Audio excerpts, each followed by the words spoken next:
Buonasera, benvenuti al TG Sicilia, le principali notizie di questa edizione.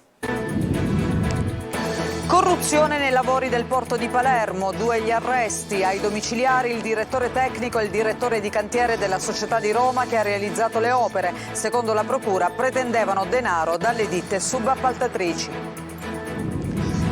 Truffa dell'acqua potabile alle Eolie, 44 gli indagati, tra cui l'ex sindaco Giorgianni e il capo della protezione civile Cocina. Per la procura di Barcellona una società di Napoli dichiarava maggiori quantitativi di acqua rispetto a quelli realmente forniti. €500.000 i profitti indebiti.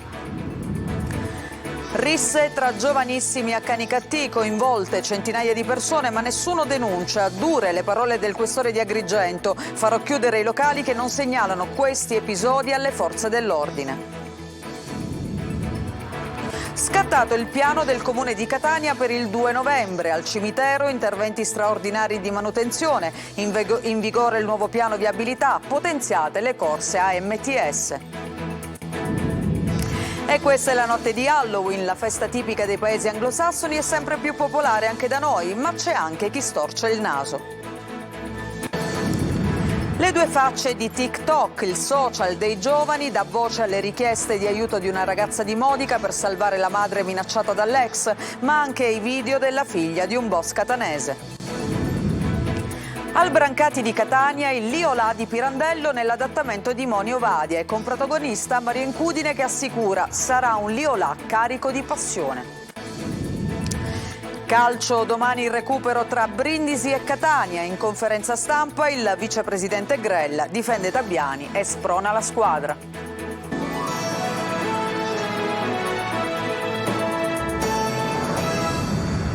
Lo avete sentito, a Palermo estorsione nei lavori della nuova stazione marittima, 2 gli arresti, si tratta del direttore tecnico e del direttore di cantiere della società di Roma che ha realizzato le opere. Sono accusati di aver preteso soldi dalle ditte subappaltatrici. Sentiamo Marco Gulla. Avrebbero preteso soldi dalle ditte subappaltatrici nei lavori di restyling della stazione marittima al porto di Palermo. Con l'accusa di corruzione, i finanzieri del comando provinciale del capoluogo siciliano hanno eseguito un'ordinanza con la quale il GIP del capoluogo, su richiesta della procura diretta da Maurizio De Lucia, ha disposto gli arresti domiciliari nei confronti del direttore tecnico di Canossa di Puglia e del direttore di cantiere della società di Roma che si è aggiudicata l'appalto per realizzare il nuovo Christ Terminal per le navi da crociera a Palermo. Secondo l'accusa, i 2 indagati avrebbero preteso dai titolari di 3 imprese subappaltatrici un illecito pagamento di somme di denaro extra, una tangente che arrivava fino al 30% del valore dei lavori affidati, minacciando che, in caso di rifiuto, sarebbe stata preclusa la prosecuzione delle attività. Alle minacce sarebbero poi seguite pesanti ritorsioni come controlli a sorpresa, nonché il ritardo nel pagamento delle fatture. Un imprenditore ha ceduto, 2 invece si sono ribellati, segnalando all'ente appaltante quello stillicidio di ricatti che andava avanti ormai da mesi. In un caso sarebbe stato accertato che il titolare di una delle imprese vessate avrebbe pagato €80.000 di tangenti, di cui 45.000 in contanti e 35.000 tramite bonifici bancari su un conto corrente intestato alla madre del direttore di cantiere. Oggi gli arresti. E adesso veniamo ad un'altra truffa. Per anni le forniture di acqua potabile dell'acquedotto delle Isole Eolie sarebbero state gonfiate con la complicità di funzionari pubblici infedeli. Con l'accusa di frode la procura di Barcellona Pozzo di Gotto adesso indaga sulla società armatrice delle navi cisterna e su 44 persone, tra cui funzionari come il capo della protezione civile regionale e l'ex sindaco di Lipari, Manlio Viola. C'è anche il dirigente generale della Protezione Civile regionale, Salvatore Cocina, fra i 44 indagati per una frode in contratti e truffa aggravata ai danni dello Stato che si sarebbe consumata dal 2016 al 2021 nelle forniture pubbliche di acqua potabile destinate alle Isole Eolie. Con lui anche il sindaco di Lipari, Marco Giorgianni, l'ex vice sindaco Gaetano Orto. L'inchiesta della Procura di Barcellona Pozzo di Gotto riguarda le forniture di acqua potabile in emergenza per 6 isole gestite dalla società armatrice Mar Navi SPA di Napoli, che risulta oggetto giuridico dell'indagine. Secondo l'accusa, per 6 anni la società armatrice delle navi cisterne che rifornivano di acqua potabile le 6 isole eolie faceva figurare sulla carta di fornire le vasche che alimentano l'acquedotto con quantitativi maggiori di acqua rispetto a quelli realmente forniti. Il danno in termini economici, quantificato durante le indagini coordinate dal procuratore Giuseppe Verzera e dalla sostituta procuratrice Emanuela Scali e condotte dalla Guardia di Finanza, è di circa 555.000 euro. Secondo l'accusa, il Ministero della Difesa, che finanzia l'appalto per l'erogazione dell'acqua nelle isole che godono dello statuto speciale, pagava a sua insaputa per l'infedeltà di funzionari pubblici quantitativi di acqua più elevati rispetto a quelli effettivamente consegnati. Le 6 isole sono quelle amministrate dal comune di Lipari, ovvero Lipari, Vulcano, Alicudi, Filicudi, Panarea e Stromboli. E di nuovo rissa tra giovanissimi a Canicattì, coinvolte centinaia di persone, ma nessuno denuncia. E il questore di Agrigento interviene e dice: è avvilente, farò chiudere i locali che non segnalano alle forze dell'ordine. Giusy Lazzara. Sedie che volano, calci e pugni tra adolescenti che si insultano. È la cronaca della rissa di venerdì sera nella centralissima piazza Dante di Canicattì, in provincia di Agrigento. Tutti guardano, ma nessuno ha chiesto l'intervento delle forze dell'ordine. Ho lavorato a Catania, ho lavorato a Caltanissetta, ma a Reggio Calabria e in mezza Italia. È la prima volta che mi capita di fronte a centinaia di persone, e non in una sola occasione, in più occasioni negli ultimi mesi non ci arrivi alcuna segnalazione. Lo dico avvilente perché vuol dire che il senso civico è sottoterra. Questi gli episodi di violenza non denunciati, e gli scontri sono durati più di mezz'ora, con i ragazzi coinvolti quasi tutti minorenni. Dei gruppetti di imbecilli sconsiderati, io li chiamo così. Per essere gang dovrebbero avere un minimo di organizzazione, invece sono solo stupidi, perché fanno queste cose in bella mostra davanti a tutti e denunciando uno stato evidente di alterazione. 10 le persone identificate e i provvedimenti in arrivo per i gestori dei locali. Se volano sedie e tavolini, qualcuno nel locale se ne sarà accorto. E se da questo locale non è giunta alcuna chiamata alle forze dell'ordine, ne risponderà a norma di legge. Io penso che adotterò un articolo 100 e lo chiuderò. Da Agrigento a Palermo e Catania si intensificano i controlli delle forze dell'ordine per contrastare gli episodi di violenza urbana, sempre più frequenti nei centri storici. A Palermo un rider è stato aggredito da una gang di 5 ragazzi nel centro storico. La vittima ha presentato una denuncia ai carabinieri. L'aggressione è avvenuta nei giorni scorsi, attorno alle 20, in vicolo Stalluzza, nel quartiere Capo. Poche settimane fa un altro rider straniero è stato aggredito in un'altra zona del centro storico e non ha voluto denunciare alle forze dell'ordine il fatto perché minacciato.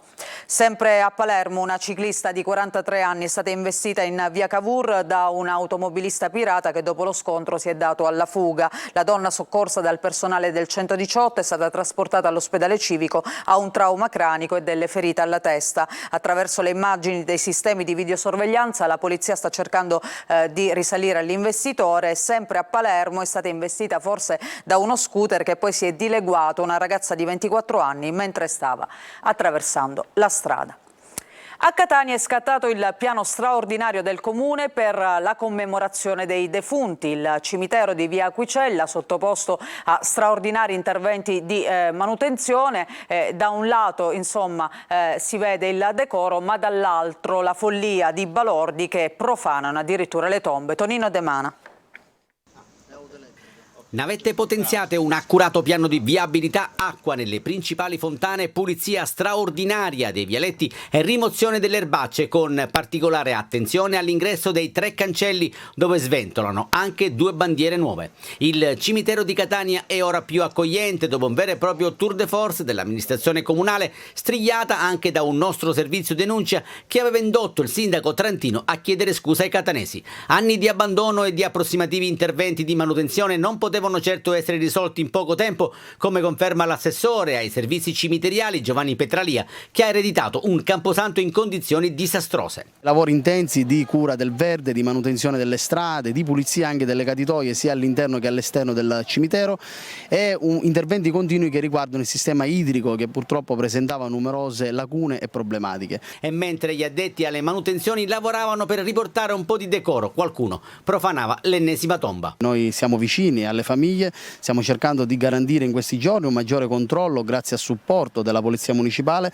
ma nei periodi successivi sarà necessaria una vigilanza più attenta, dei sistemi di videosorveglianza efficaci e specialmente quello che è il controllo adeguato di accessi e uscite. Da oggi e fino al 2 novembre niente ingresso al cimitero con auto private, mentre domani e giovedì sono sospese le tumulazioni. Da quest'anno un'app consentirà di individuare i 25 bagni chimici aggiuntivi e diverse auto elettriche sono a disposizione dei soggetti non deambulanti. Rafforzati i servizi AMTS con 7 vetture che fanno la spola dal parcheggio del Divino Amore all'area cimiteriale.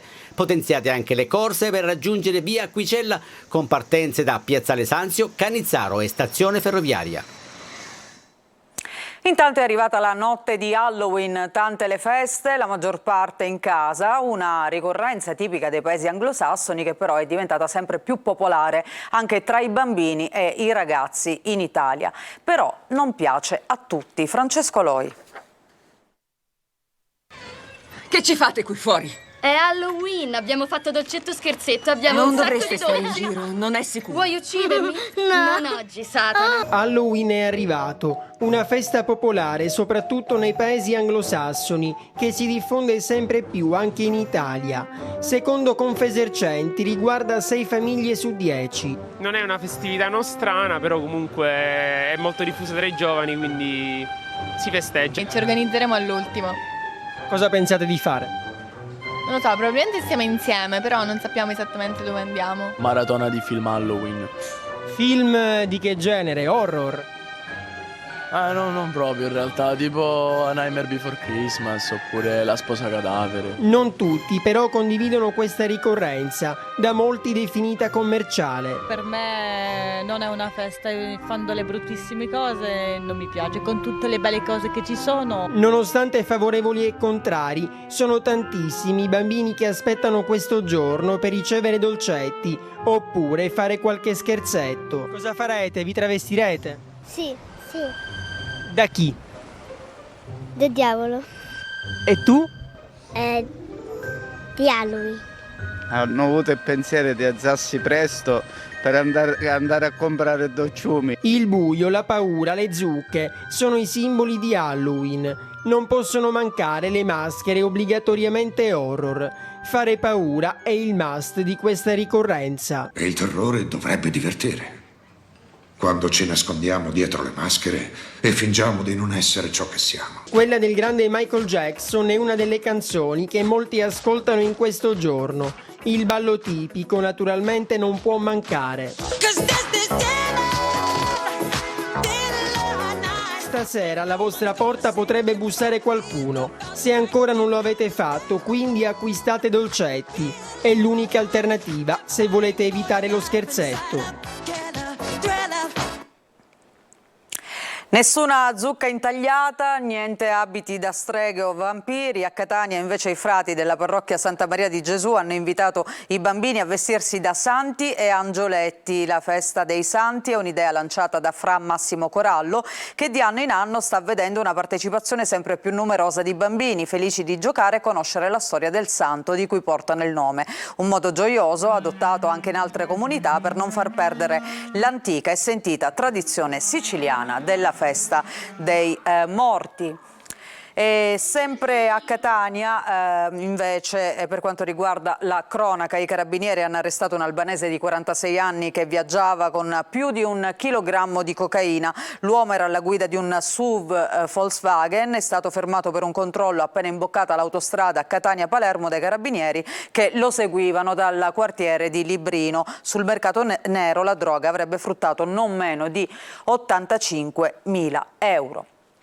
E adesso parliamo delle due facce di TikTok, il social più utilizzato dai giovani, dà voce alla richiesta di aiuto di una 17enne di Modica per salvare la madre minacciata dall'ex, ma anche ai video della figlia di un boss catanese chiamata addirittura a sponsorizzare la festa dei morti, la Fiera dei Morti di Paternò. Eva Spampinato. Perché sto facendo questo video? Per fare in modo che prima che accada un altro femminicidio, perché in Italia fin quando non vedono una morte, una prova, non fanno niente. Dall'accorato appello perché la madre minacciata dall'ex non venga uccisa, alla social imbonitrice del quartiere che sponsorizza giocattoli e invita ad andare alla Fiera dei Morti di Paternò, nel catanese. Eccole le due anime diametralmente opposte di TikTok, il social più utilizzato dai giovanissimi, capace di accendere i riflettori su un fenomeno drammatico come le violenze di genere, ma anche di dare voce e spazio alla figlia del boss che diventa influencer. Con 20 euro e 10 il mio nome, per Femminuccio avrai questo in omaggio.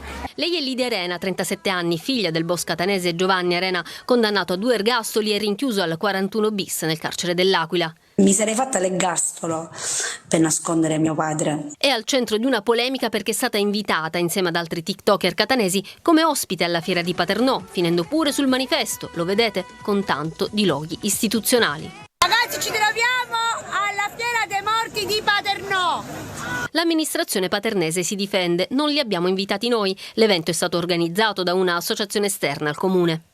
Intanto diventa virale il video di Irene, 17enne di Modica, che trova il coraggio di denunciare quanto accaduto alla madre e chiede aiuto. La mia vita è cambiata, scrive, ho paura d'uscire, mi sento osservata.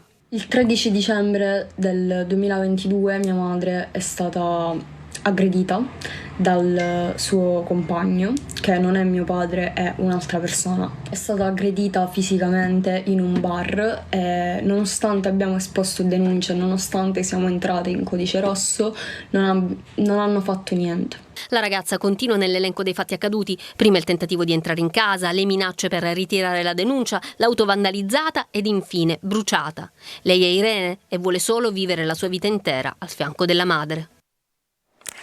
A Catania 2 misure cautelari di allontanamento dalla casa familiare sono state eseguite dalla polizia a carico di 2 uomini rispettivamente di 26 e 70 anni, ritenuti responsabili di 2 diversi casi di violenza domestica. Nel primo caso una donna era vittima di aggressioni verbali, percosse, violenza psicologica commesse dal figlio e continue richieste di denaro per acquistare la droga. La seconda misura cautelare è stata adottata invece nei confronti di un 70enne per atti di violenza domestica nei confronti della moglie di 61 anni, alla quale avrebbe rivolto inoltre gravi minacce.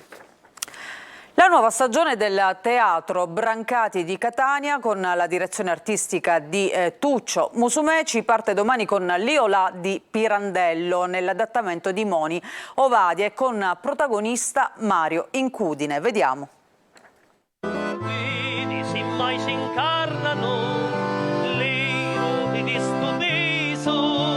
Le scanzonate vicende del Liolà di Pirandello diventano una vera e propria opera musicale nell'adattamento di Moni Ovadia, Mario Incudine e Paride Benassai, e domani inaugureranno la stagione del Teatro Brancati di Catania con la direzione artistica di Tuccio Musumeci.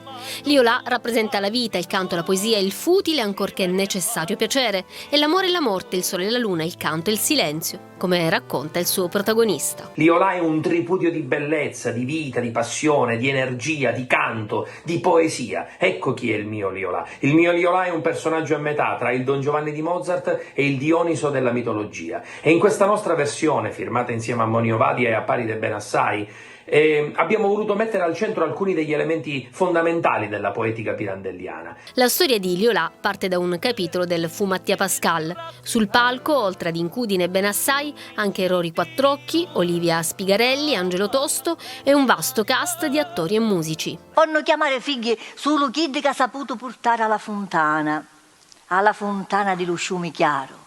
I bambini in scena non ci sono rappresentati da fantocci, perché in realtà dei figli in questa vicenda non importa niente a nessuno. I figli sono solo il pretesto per mettersi l'uno contro l'altro, ed è per questo che Liolà oggi diventa ancora di più una favola attuale, perché l'egoismo, il proprio tornaconto, il pensare solo a se stessi, alle proprie ragioni, l'arrivismo è al centro della nostra società. Ci fermiamo per una pausa, tra poco le ultime sul Catania, vi aspettiamo.